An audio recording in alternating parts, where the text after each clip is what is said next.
జనరల్‌గా maturity, short temper గురించి మీరు మాట్లాడారు కాబట్టి, ఇప్పుడు ఫ్రెష్‌గా ఇండస్ట్రీకి వచ్చే వాళ్ళకి మీరిచ్చే సజెషన్ ఏంటి సార్? అలా ఏం లేదండి. వాళ్ళు చాలా బ్రహ్మాండంగా తయారై వస్తున్నారు. వాళ్ళకి మనం ఇచ్చేంత ఇది లేదు. అంటే యాక్టింగ్ పరంగానే కాదు, ఒక డైరెక్టర్‌తో ఎలా ఉండాలి? ఒక అంటే అంటే కారణం ఏంటంటేనండి, మేము మా స్టేజ్‌లో అంటే అప్పటి పరిస్థితులవి. హ్మ్. ఫోటో పట్టుకొని తిరిగి, కొంచెం నంబర్ ఆఫ్ డేస్ వాళ్ళని తిరిగి, మేము ప్రాక్టీస్ చేసుకుంటూ, దాని మీద ఎంతో కృషి, సాధన దాని పట్ల మనం ఎక్కువగా ఫోకస్ చేస్తే తప్ప ఒక అవకాశం వచ్చేది కాదు. ఇప్పుడేంటంటే నంబర్ ఆఫ్ ఛానల్స్ అప్పుడేముంది ఒక ఈటీవీయే కమర్షియల్ ఛానల్. మొదట్లో దూరదర్శన్, తర్వాత ఈటీవీ, హ్మ్. తర్వాత తతిమా ఛానల్స్ అన్నీ వచ్చాయి కాబట్టి మనకి ఆపర్చునిటీస్ ఎక్కువయ్యాయి కాబట్టి కళాకారులు కావాల్సిన ఆ, వాళ్ళ అవసరం కూడా ఉంది కాబట్టి వాళ్ళకి ఇమీడియట్గా అవకాశాలు వస్తున్నాయి. పెద్ద ప్రయత్నాలు చేయక్కర్లా. పైగా మీడియా కూడా ఇప్పుడు బాగా ఫోకస్ చేస్తుంది ఆర్టిస్టుల మీద. ఇప్పుడు మనం ఏంటి కాబట్టి మాకు అవకాశం విలువ మాకు తెలుసు. హ్మ్. మన వాళ్ళకి ఏంటంటే కొంచెం క్విక్గా వచ్చింది కాబట్టి కొంచెం వాళ్ళు ఆలోచించలేకపోతారు. అంతే తప్ప వాళ్ళు మా ప్లేస్లో ఉంటే డెఫినెట్గా వాళ్ళు మాలాగే ఉంటారు. మేబీ చాలా హార్డ్ వర్క్ చేసి ఉండాలి కదా మీరు ఛాన్స్‌ల కోసం ఆ టైంలో. చేసాం. ఓకే. అసలేంటి సార్ మీ ఫ్యామిలీ బ్యాక్‌గ్రౌండ్ ఏంటి? మీరెక్కడ పుట్టారు? నేను నందిగామ జిల్లా, కృష్ణా జిల్లా, నందిగామ తాలూకా, తొర్లపాడని మా ఊరండి.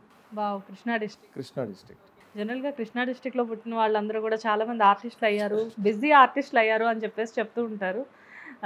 అండ్ నందిగాంలో పుట్టారు. ఏంటి సార్ ఎడ్యుకేషన్ క్వాలిఫికేషన్? నేను బీకామ్. బీకామ్.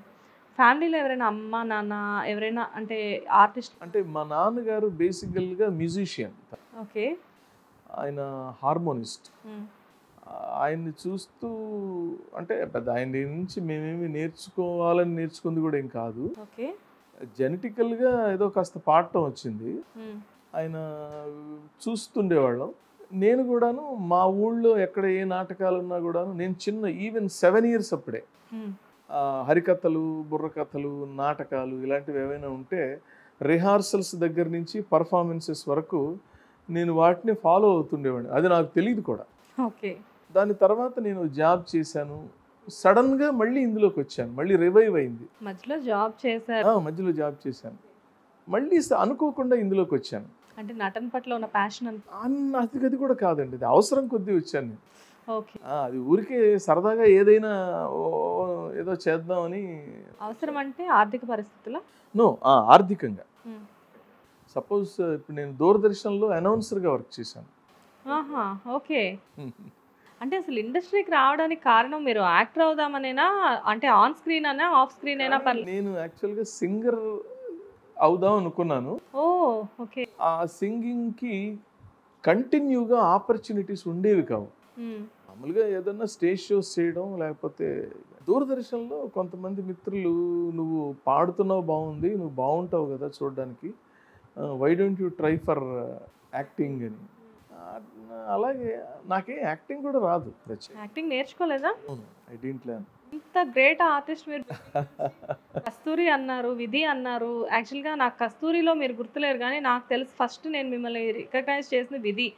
నేను ట్యూషన్ నుంచి ఇంటికెళ్ళేసరికి నైట్ వచ్చేది సీరియల్. మా అమ్మమ్మ ప్రతిరోజు విధి సీరియల్ పెట్టుకొని చూసేది. అండ్ నాకు కాలేజ్ టైంలో అలా ఉన్నప్పుడు చంద్రముఖి. అసలు ఎక్సలెంట్ సీరియల్ అది.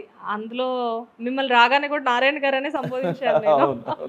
అంటే ఆ రోల్‌లో మిమ్మల్ని తప్ప ఇంకొకళ్ళని ఎవరిని ఊహించుకోలేము మేము. అది దేవుడి దయ.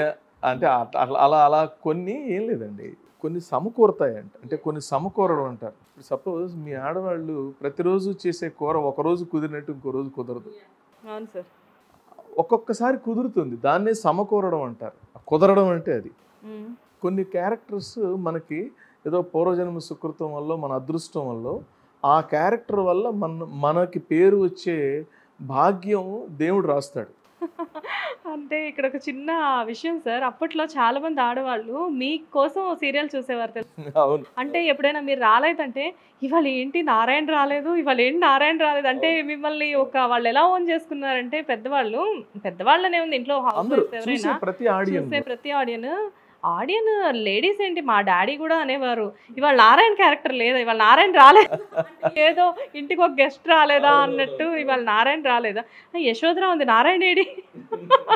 అంటే ఒక రకంగా చెప్పాలి అంటే మీరు వన్ ఆఫ్ ది హీరో అందులో, ఆమె హీరోయిన్, మీరు హీరో, కరెక్ట్, ఇద్దరిది ఈక్వల్ పోటాపోటీగా ఉంటుంది. నిజం అది అదే అంటున్నాను నేను. ఇప్పుడు దానికి కారణం ఎవరంటే ఏటా సత్యనారాయణ గారు. ఆయన ఏం చేశాడు అసలు, నా బిగినింగ్లో నా క్యారెక్టర్ స్వరూపం అది కాదు.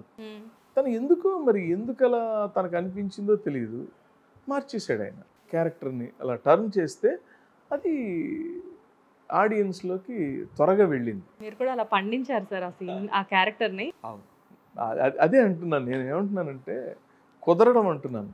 ఇప్పుడు ఉదాహరణకి మనం ఇంటర్వ్యూ చేస్తున్నాం, మీరు అడిగే ప్రశ్నకో మీరు అడిగే భావం ఏదైతే ఉంటుందో మీరు స్మూత్గా డీల్ చేయటం కానీ, ఒక ఆర్టిస్ట్లో ఉండే లక్షణాలని బయటికి వెలికి తీయాలనే ప్రయత్నంలో మీరు అడిగే విధానం వల్ల నేను చెప్పగలుగుతాను.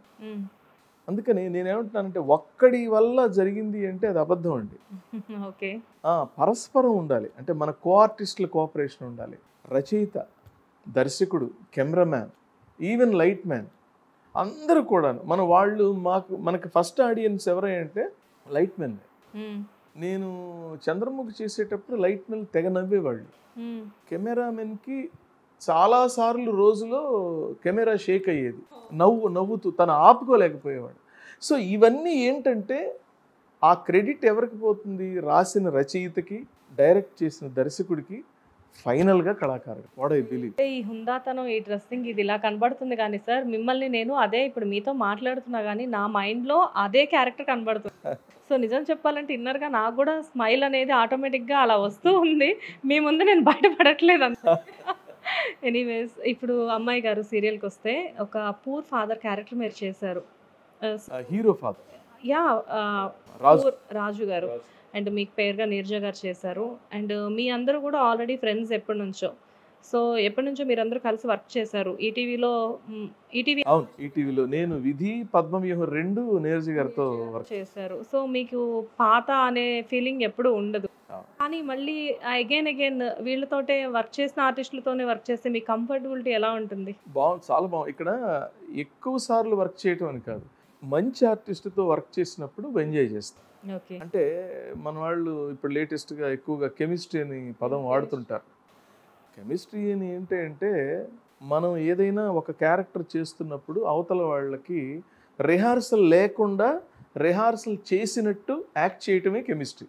సహజంగా అది ఏంటి, వీళ్ళు 100 సార్లు రిహార్సల్ చేశారా అని అనిపిస్తుంది. కానీ అలా కాకుండా అక్కడ కారణం ఏంటంటే అవతల వాళ్ళు కూడా మన గురించి, క్యారెక్టర్ గురించి, సందర్భం గురించి, డైలాగ్ గురించి వాళ్ళకు కూడా ఎక్కువ ప్రవేశం ఉండటం వల్ల అది ఈజీగా అయిపోతుంది పని. ఓకే.